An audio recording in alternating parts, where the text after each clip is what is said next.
Bonjour à tous, j'espère que vous allez bien, que les vacances se sont bien terminées pour certains, les vacances de Pâques.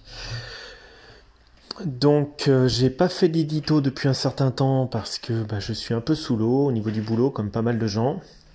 Et puis l'actualité lyonnaise était pas non plus sensationnelle. Alors Thomas m'a dit fais-moi un petit édito de temps en temps. Alors j'en fais un, y a pas de souci. Et il y a un constat voilà, que j'ai fait et qu'il ne partage pas forcément. Et c'est très bien si on ne partage pas les constats. Thomas, je lui ai dit en fait, je pense que l'Olympique Lyonnais, alors moi c'est une étude un peu que j'ai faite et j'ai repris un tableau de l'historique des classements qu'on a fait ces 12 dernières années, c'est-à-dire post-titre. Et j'ai constaté quand même une certaine récurrence les années où on fait un bon championnat, alors surtout les 3 dernières. Quand on fait un bon championnat, on n'a pas forcément une Coupe d'Europe. Et l'inverse, quand on a été en Coupe d'Europe loin, on fait un mauvais championnat. Aller en quart de finale de Ligue Europa cette année, c'est une bonne performance. Il faut quand même se dire les vérités. Vous terminez dans la deuxième Coupe d'Europe, C3. Alors maintenant, il ferait mieux d'arrêter leur nom ubuesque C1, C3, C4. On a l'impression qu'ils sont sponsorisés par une grande marque automobile bientôt. C6, DS6, enfin voilà, peu importe, c'était pour la petite blague. La C3, parce que des fins de C2, hein, la Coupe des Coupes. Et l'ubuesque C4, Ligue Europa Conférence où Marseille est en demi-finale, parce qu'il faut quand même voir la faiblesse des noms et des clubs proposés. Donc tant mieux pour Marseille s'ils la gagnent en l'occurrence, hein, je leur souhaite. On est allé loin quand même en Ligue Europa, cette fameuse C3. Et on a perdu assez honteusement, on va dire, contre West Ham, un adversaire plus qu'à notre portée. Sauf que l'Olympique Lyonnais, il a un souci. C'est-à-dire que les week-ends des semaines pendant lesquelles on joue des Coupes d'Europe, nous, on perd beaucoup de points. On perd beaucoup de points. Alors pourquoi? Alors j'ai fait un petit historique, comme ça je me suis amusé, hein, depuis Claude Puel, hein, depuis la fin des titres. Et il se trouve quand même que l'Olympique Lyonnais a eu en entraîneur en 2008, Alain Perrin, on a terminé premier avec 79 points. Les saisons sous Gérard Houllier, c'était 84. Donc c'est vrai, mettons en perspective quand même la très belle saison de Rudy Garcia en dernier avec 76 points, mais sans Coupe d'Europe. Sans Coupe d'Europe. On précise. Mais avec 38 de goal average, hein, quand même. C'est-à-dire quasiment l'un des meilleurs goal average qu'on ait eu avec l'époque Genesio, où on a mis plus de 100 buts en 2018, je crois. 44 de goal average. Et ensuite, il faut remonter très très loin, mais Mouillé, il a eu du 42 plus en goal average et 37. Faut relativiser hein, cette période où on a été champion. Hein. On n'avait pas un goal average. Hubert Fournier a eu un meilleur goal average quand on a terminé deuxième avec plus 39. Bruno Genesio avec plus 44 et Rudy Garcia avec plus 38. Donc relativisons souvent, on regarde avec des yeux de chimène les années où on a fait des titres. Et relativisez bien, je dis bien relativisez bien, on a fait 81 points et 84 points sous Houllier, 79 et 79 sous Le Guen, sous Rudy Garcia on a fait 76 points. On a fait 75 points sous Hubert Fournier. Donc on est un peu en dessous, hein, voilà, de ce qui se faisait dans les très belles années sous Houllier et un petit peu avant. Donc il faut quand même relativiser un petit peu tout ce qui est points, parce que on était autour de 80 points, on faisait très souvent 79-80 points quand on était champion, et il y a quand même 2-3 années sous Garcia en l'occurrence 76, Fournier une saison à 75, et Genesio une saison à 78, on n'était pas si loin à entre 2 et 4 points près par rapport aux années où on était champion, à part la saison exceptionnelle où on fait 84 points, c'est une saison sous Gérard Houllier, on fait 84 points. Voilà, je précise, c'est toujours important de revenir en arrière, et cette fameuse saison où on fait 84 points, c'est la fameuse saison 2005-2006, où si je ne me trompe pas, on fait quasi un carton plein à l'aller, on fait pas de défaite, hein, je crois, on termine sur un nul à l'aller, et on sort par Alessandro Mancini de la Roma, qui nous sort sur une lucarne magnifique, et là ça s'est un peu dégringolé en deuxième partie de saison, on fait 34 points, je crois qu'on avait fait pas loin de 50 points, alors je commence à vieillir un petit peu, j'ai pas les stats comme ça, on fait une première partie de saison tonitruante, 50 points, 50 points, Rudy Garcia c'était 40 points, champion d'automne. Donc c'est une saison exceptionnelle sur Rudy Garcia, sous Gérard Houllier, la deuxième. Et en plus, heureusement qu'on s'est effondré en deuxième partie de saison. Ça a démarré avec l'AS Roma et cette fameuse défaite en huitième de finale complètement surréaliste où on se prend 2-0, je crois, au stade olympique de Rome. Et là, on s'effondre, on fait 34 points au match retour. C'est quand même un effondrement relatif. Mais on était vraiment là, on a été au sommet de notre art de domination. Une équipe qui fait 50 points au match aller, il n'y en a pas souvent. Ça peut se jouer en Espagne, ça peut se jouer en Angleterre avec des Liverpool ou City, ça a pu se jouer en Espagne avec Barcelone à un moment. C'est rarissime. C'est rarissime. Vous entendez bien ce que je dis. Il faut savoir qu'il y a quand même 19 journées x 3. Vous êtes sur 57 points. On avait fait 50 points. Voilà. Donc, relativisons parce que une saison sous Garcia, on est à 79. Une saison sous Genesio, en l'occurrence la saison, si je ne me trompe pas, c'était 2018, où on met plus de 100 buts, on est à 78 points. Et une saison... sous Hubert Fournier, on a 75 points. Donc il y a eu, ces 12 dernières années, un quart des saisons où on n'était pas loin de tutoyer ce qu'on faisait avec des 79, 77 points, l'année à 84, j'en parle pas, où on était champion. Ce qui s'est passé, c'est qu'entre-temps, il y a le PSG qui s'est affirmé et qui a quasiment damé le pion à l'Olympique Lyonnais. Sur certaines années, on aurait pu être champion, peut-être 2. La saison de Fournier, on aurait pu être champion dans un contexte normal sans le PSG. Je vous le dis, hein, on était très très loin, je crois. 75 points. La saison de Rudy Garcia l'an dernier, c'est exceptionnel. Hein, terminé 4e avec 76 points, c'est improbable. Donc, l'idée, c'était ça. Je vais en arriver à mon point. Sur les 3 dernières saisons, on a une année où il y a le confinement. On est 7e. On était 14e sous Silvino. On finit 7e. On va très loin en Coupe d'Europe. Alors, il faut se dire que Memphis Depay s'est pété le genou en mois de décembre, donc ça aide pas d'avoir sa pièce maîtresse en attaque qui se casse et qui a terminé sa saison. On est 7e, mais on fait une magnifique Coupe d'Europe. Magnifique. La Juve à domicile, après il y a le Covid, et après, il y a la... Voilà. L'an dernier, pas de Coupe d'Europe, on fait beaucoup de points en championnat, et cette année, on fait un mauvais championnat et on va loin en Coupe d'Europe. C'est-à-dire qu'on a aussi 2 problématiques. Des joueurs qui n'arrivent pas mentalement à jouer sur tous les tableaux. C'est-à-dire qu'ils arrivent à être focus en Coupe d'Europe et ils lâchent inconsciemment quelque part des points en championnat parce que c'est très compliqué de rejouer en championnat quand vous avez fait une belle performance contre Porto. Oui, c'est très compliqué pour beaucoup de joueurs. Donc, vous vous retrouvez avec des joueurs démobilisés le week-end, et d'ailleurs c'est Karl Toko Ekambi qui l'avait dit, il l'avait dit clairement. On a du mal. Quand on joue cette Ligue Europa et qu'on fait des très belles performances et qu'on fait quasiment carton plein dans les matchs de groupe, c'est très compliqué de se remobiliser, donc on a un peu perdu le fil du championnat. Alors finalement, on n'est pas loin de la Ligue Europa. Parce que, qu'est-ce qui s'est passé en deuxième partie de saison ?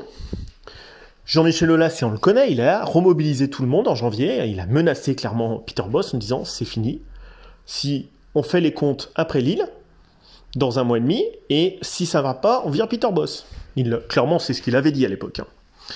Et Peter Bosz, ça s'est mis à partir de janvier à jouer contre nature. Et Thomas avait fait une vidéo, je m'en souviens, dans les rues du 6e arrondissement de Lyon, hein, où tout le monde l'avait un peu raillé, et il avait dit non, attends, on est en mars, on reprend le classement sur ces derniers matchs, on fait beaucoup plus de points.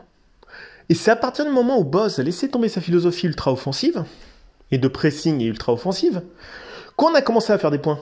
Alors, bien évidemment, on a joué à 5 derrière dans un premier temps. Saint-Étienne, 3, on a gagné à 0-1-0 sur péno.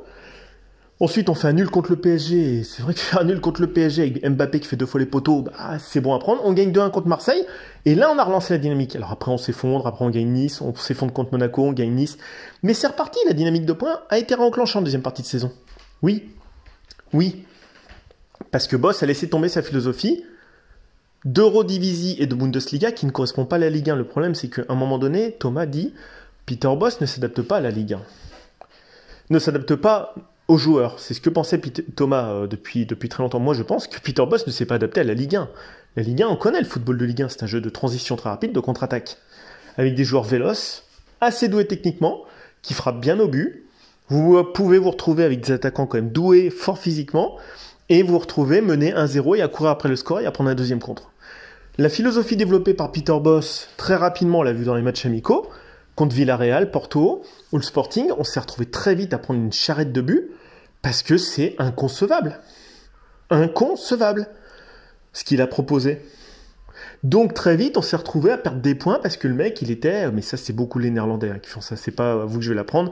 Van Raal aussi est rentré dans une logique de barge à un moment au Barça où il mettait du Gary milieu de terrain. Quand c'était pas Sonny Anderson, c'est pour ça qu'il est venu à Lyon, Sonny Anderson, parce que c'est très très mal passé avec Van Raal au Barça. Il a quand même joué plusieurs matchs milieu défensif quand il était pas sur le banc. Sonny Anderson. Il était en perdition totale, le mec, au Barça. Ce qui a permis, quelque part, d'avoir un angle de tir pour récupérer. Il faut quand même bien se souvenir ce qui s'est passé à l'été 99. Hein. Sonny Anderson, il avait plus envie de jouer au foot. Donc, on se retrouve avec un Sonny Anderson qui a quitté Monaco, qui va au Barça, et qui est dans cette logique. Je fais un peu de digression, tout ça, pour resserrer un peu mon discours, maintenant, au sens où l'Olympique Lyonnais, aujourd'hui, depuis 3 ans, n'a pas de profondeur de banc. Oui, 1.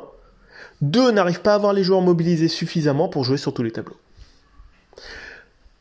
Donc Peter Bosz, en fait, concrètement, il s'est planté de philosophie, ça n'a pas aidé, mais il n'y a pas que ça. Il y a le manque d'effectifs. Il y a la philosophie de Peter Bosz qui n'était pas adaptée à la Ligue 1, et il a fallu qu'Olas resserre tout ça et explique à Peter Bosz comment ça marche. C'est certainement ce qui s'est passé. Parce que depuis qu'il joue contre nature, Peter Bosz en a des résultats. Voilà. Secondo et tertio, le troisième facteur, c'est donc la philosophie de Bosz, le manque d'effectifs, de profondeur de banc et la problématique de mobilisation mentale des joueurs. Vous voyez hier le match du Real, je dis ah non, bon, j'étais pour le Real, hein, je vais être honnête. Et il s'est passé un truc de dingue, c'est-à-dire qu'il s'est passé ce qu'on arrivait nous à l'Olympique Lyonnais à faire, c'est-à-dire qu'à un moment donné on perdait 1-0, il y a une dizaine d'années, je crois que c'est en 2008, hein, si je ne me trompe pas, contre Saint-Etienne, on perd 1-0. Moi j'étais dans un bar, comme ça, je vous le dis, quelque part, dans le Rhône, et il y a 2 supporters stéphanois qui rigolent, on est à la 85e minute et on perd 1-0 contre Saint-Etienne. Les 2 supporters stéphanois rigolent et quittent le bar. Et là, je ne sais plus exactement comment ça se passe, c'est Wiltor de Govou, égalisation 87e, je crois. Et derrière, coup franc de Juninho, 92, 2-1, merci, au revoir. C'était ce qu'on a vu hier, à un degré moindre. Avec un Real qui est capable en 89 secondes de retourner Manchester City. Ferguson, dans le Fergie-Time, avait ça. Donc les grandes équipes ont ce retournement systématique de situation, comme la France contre la Belgique, de 0 3-2, à la Ligue des Nations, ou contre l'Espagne en perdant à 0 en se faisant balader dans la possession de jeu. Le mental aujourd'hui dans le foot moderne fait une énorme différence. On n'a plus le mental à Lyon. Pourquoi ? Parce que Jean-Michel Aulas fait du trading. Parce que son modèle économique est essoufflé. Tout ça pour en venir là. Il a pris un entraîneur en bout de course parce que Galtier refusait. Il se retrouve à vendre beaucoup de joueurs très intéressants type Melvin Barr. Parce qu'aujourd'hui, si on peut avoir un piston à droite, comme en équipe de France, ça joue en piston en 3-5-2, on aurait un piston qui s'appelait Gusto à droite. Et à gauche, on avait son pendant, qui aurait été formé à l'académie, qui s'appelait Melvin Barr. Qui sont des très bons contre-attaquants et des très bons centreurs, les deux. Évidemment, ils n'ont pas tout bon dès la première ou deuxième année, évidemment. Et ben non, on a perdu Melvin Barr pour 3 millions. Hein. Surtout que c'est une denrée rare, l'arrière gauche. Hein. Et quand on voit ce qu'il nous fait Palmieri, on aurait été bien aspiré de garder Melvin Barr. Au final, on est tous victimes, et j'en arrive sur ma conclusion, tout ce que je vous dis, au final, on ne peut pas jouer sur tous les tableaux, on n'a pas de profondeur de banc, et ils n'ont pas de mental. Parce qu'on fait du trading sur les jeunes. On fait très vite du trading, parce que Jean-Michel Aulas, son modèle économique est dépassé. Il a voulu faire quoi ? Bah, très simplement, il a voulu faire du fric, parce qu'il a 73 ans. Et à 73 ans, on n'investit plus dans le sportif. On investit dans le patrimoine, dans la marque, dans OL Valley, la marque Olympique Lyonnais. On s'achète une réputation, parce qu'on s'achète des réputations, comme le Qatar s'est acheté une réputation avec le PSG, parce que le Qatar est un pays qui est en grande difficulté au Moyen-Orient, sachant qu'en géopolitique, ils sont quand même entre le marteau et l'enclume, c'est-à-dire entre l'Iran et l'Arabie Saoudite. Ça, faut le savoir qu'en 71, le Qatar est devenu indépendant de l'Arabie Saoudite. Que c'est très dangereux en termes de géopolitique et très instable localement. Donc c'est vrai que leur investissement dans des sociétés comme Total, dans des sociétés comme Porsche, prendre des participations dans des clubs de foot, s'acheter une réputation en achetant du patrimoine un peu partout à Paris, à l'île Saint-Louis ou patati ou patata, ça leur permet de s'acheter ce qu'on appelle, comme Israël le fait, vous achetez en fait du soft power avec un protecteur. Donc le Qatar a choisi un peu l'Allemagne, un peu la France, et voilà. Et en fait, c'est malin, quand vous êtes un petit pays comme Israël ou le Qatar, c'est malin de vous acheter du soft power. Donc vous achetez en fait une puissance qui vous défend, et vous vous retrouvez comme ça. Donc concrètement, Mon discours, c'est Jean-Michel Aulas, il fait du patrimoine aujourd'hui. Donc nous, sportivement, Thomas et moi le premier, et d'autres, on a tous gueulé. Mais de toute façon, tant que ça sera Jean-Michel Aulas, il sera sur une vision patrimoniale. C'est pas quelqu'un qui va investir 100 millions d'euros sur un joueur, type Eden Hazard, Gareth Bale ou machin. C'est pas possible. Pourquoi ? Parce que son modèle économique aujourd'hui, c'est, même s'il fait pas une rentabilité, il le sait sur le sportif, c'est de vendre un stade. Donc il fallait avoir une équipe assez compétitive pour pouvoir le construire, même s'il a un ami qui s'appelle au Sénat Gérard Collomb et qui lui a permis de faire passer un amendement à intérêt général avec l'euro pour obtenir le stade, autrement c'était bloqué de chez bloqué, voilà. Et en droit administratif, c'était bloqué en France, hein. Voilà. De faire au L-Valais, donc de dégager du trading et de faire auprès des banques de l'apport suffisant pour construire des infrastructures. Et il va vendre ces infrastructures, sa marque. OL Reign, c'est très bien, ça lui permet de revendre également OL Reign un peu plus cher, parce que ça se vend bien les franchises aux États-Unis. Mais on n'est plus dans une logique sportive, évidemment. Alors vous me dites, oui, mais ça on enfonce des portes ouvertes. Non, c'est l'âge du capitaine qui fait aujourd'hui qu'on en est là. 73 ans, il va pas, il sait que c'est impossible de gagner une Coupe d'Europe, il n'est pas fou, parce qu'il n'a pas les joueurs, parce qu'il n'investit plus assez. Voilà, donc on joue une année, on fait un quart de finale de Coupe d'Europe, mais on se casse la gueule en championnat. Si l'an prochain on n'est pas en Coupe d'Europe, et c'est l'objet de mon thème, eh ben on ira loin en championnat. Mais si on va en Coupe d'Europe, ben on n'ira pas loin en championnat. Voilà, on a une équipe limitée du fait de l'âge du capitaine et de la volonté de transmission patrimoniale désormais de cet homme qui n'est pas immortel, vers ses enfants, son fils Alexandre ou autre, ou de vendre très bien pour mettre sa famille à l'abri pour les générations à venir, mais on en est arrivé là. C'est tout. Donc, regardez l'Olympique Lyonnais tant qu'Aulas c'est à la tête. Si vous êtes dingo à vous flageller et être sadomaso, oui. Autrement, vous pouvez aller regarder le Real, le Barça, Manchester City, et puis bon, bah vous regardez l'OL en cassant le meuble qui est devant vous toutes les 5 minutes, parce que de toute façon, ce sont des joueurs qui n'ont pas la mentalité suffisante, qui ne sont pas des grands champions, parce que ces joueurs-là qui sont des champions type Benzema, Cristiano Ronaldo, Messi fut un temps, mais qui vous voulez, De Bruyne, Mahrez, enfin voilà, tous ces top players, ils ont un coût monumental. Monumental. Ils ont, au-delà du physique et au-delà de la technique, qui est déjà supérieur aux joueurs de l'Olympique Lyonnais, ils ont un mental. Ce sont des machines de guerre. Benzema, hier, il remet la balle à 0. Ils perdent, ils ont 2 buts en déficit, on est à la 89e. Il va aller lever un ballon à 1m50 de haut, il va le rabattre pour Rodrigo. Ça, à l'OL, on l'aurait pas vu. On ne l'a plus. Et à l'époque, on investissait 0 sur Wiltord, 8 millions sur Juninho, et on pouvait avoir des joueurs comme ça. Aujourd'hui, il faut investir des sommes monumentales pour avoir des joueurs, ce que j'appelle des impact players, c'est-à-dire le joueur qui retourne comme Mbappé, comme Benzema, comme De Bruyne, comme Mahrez, on les connaît, Lewandowski, Haaland, ces joueurs qui retournent une situation à eux tout seuls. Courtois, voilà, vous les connaissez ces joueurs. Bon voilà, il y en a 20 dans le monde à peu près qui, systématiquement, c'est eux qui vont retourner le match. Bernardo Silva, enfin voilà. Nous, on peut pas les avoir. Donc on peut gueuler. L'homme responsable aujourd'hui de cette situation, il s'appelle Jean-Michel Aulas. L'âge du capitaine fait qu'aujourd'hui se constitue, c'est un homme d'affaires. Il va pas vous claquer 50 millions pour vous faire plaisir. S'il peut vendre Guimarães, il va le vendre. Mais finalement, la moins-value sportive, elle est pas énorme parce que Guimarães, il va être remplacé par un autre mec qui va apporter à peu près le taf pendant 3 mois. Et puis quand Tanguy Ndombele sera parti, bah, c'est Cacré qui va prendre un peu les clés du camion, bon gré, mal gré, et ça se terminera. Voilà, c'était ma thèse. C'était un peu long. C'était très verbeux, désolé, hein. Mais je voulais vous le préciser parce que si on rentre pas dans cette logique et qu'on se la met pas une bonne fois pour toutes comme un postulat définitif dans notre tête, l'OL a un plafond de verre qui s'appelle Jean-Michel Aulas. C'est un acquis. Maintenant que je l'ai dit, vous le savez, bah Aulas barre-toi. Parce que nous, notre club, il est bloqué. Voilà, on est bloqué. C'est comme quand vous jouez avec une carte bleue et que vous avez 20 balles de crédit. Et que vous n'avez pas le droit d'avoir des ajouts à 0. Ben voilà. Vous êtes bloqués. Nous sommes bloqués. Bloqués. Il y a un beau stade. Mais si c'est pour voir de la merde, bah il y a d'autres stades. Et il y a d'autres équipes. Moi, je suis désolé, à un moment donné, regarder le football, c'est pas qu'une histoire de passion et d'être fan de l'Olympique Lyonnais et de se graver sur les fesses le tatouage de l'Olympique Lyonnais. C'est pas que ça, le football. C'est aussi prendre du plaisir. Le supportariat dans le sadomasochisme, c'est un concept aberrant. Honnêtement, l'Olympique Lyonnais est un club qui survivra à Jean-Michel Aulas. Et ben on mange, et ben boycotter les chaînes. Si vous donnez les chaînes, si vous donnez de l'argent aux chaînes, type Canal, beIN et tout, j'en parle à Thomas, je dis, mais tu sais, tu te plains de l'Olympique Lyonnais, mais arrête l'abonnement, arrête ton abo. Tu donnes du fric, tu entretiens le système. Ne va pas au stade, ne paye pas les ballons au Olympique Lyonnais, ne paye pas les maillots. Et bah tant pis, à un moment donné, le mec il part. Olas, il vous a dit, si ça continue comme ça, je me casse, si vous insultez Toko. Bah casse-toi. Parce que là, on peut plus, là.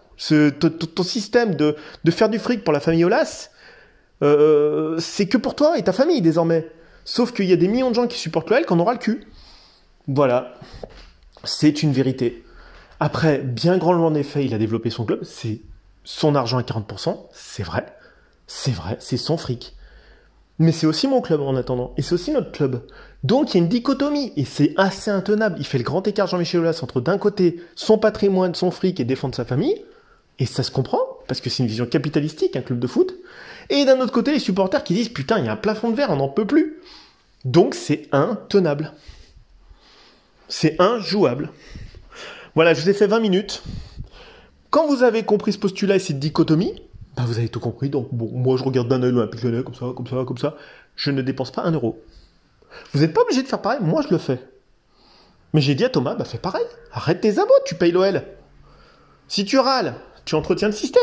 C'est comme le mec qui dit j'en ai marre de la malbouffe mais qui va au McDo. C'est comme le mec qui dit oh putain il y en a marre de ces mecs qui polluent. Je connais un gars, il me dit oh putain j'en ai marre de ces mecs qui polluent. Sauf que le mec il passe sa vie dans son Q7, dans l'avion et dans machin. C'est pour nos enfants la planète. Bah, je dis bah ouais, bah, t'es d'une cohérence toi. Tu sais, c'est comme le mec qui se dit de gauche comme Mélenchon puis qui a des millions d'euros quoi. Enfin c'est n'importe quoi. Enfin franchement au bout d'un moment c'est antinomique. Bah Olas il est antinomique, c'est-à-dire qu'on sait que son camp c'est celui des joueurs. Quand il a défendu l'autre jour Toko et Kambi, hein, devant les supporters, c'est-à-dire qu'ils préfèrent Toko parce que Toko il vaut du fric. Alors que les supporters c'est de la merde. Ben maintenant il l'a dit. Maintenant au moins le tabou il est percé. Et ben on le sait que Toko est plus important que les supporters. Et ben c'est bien. Ben au moins il l'a dit. Ben tu vois au moins. Et ben au moins les supporters ils ont gueulé. Ben au moins ça a le mérite d'expliquer qu'Olas il préfère un joueur de foot qui vaut quelques millions d'euros à tous ces cons qui payent des billets dans les stades. Et ben voilà. Au moins c'est dit, c'est fait. Merci, au revoir. Ceux qui continuent d'aller dans le stade et qui trouvent que... Et en fait, dans le fond, ils vous insultent, Olas. Et bah, allez-y. Si vous aimez, allez-y. Moi, personnellement, vu ce qu'il a dit, je suis pas prêt de foutre un doigt de pied au Groupama Stadium tant qu'il sera président. Parce que ça veut dire que si vous n'êtes pas content, les supporters, c'est inadmissible votre attitude, cassez-vous.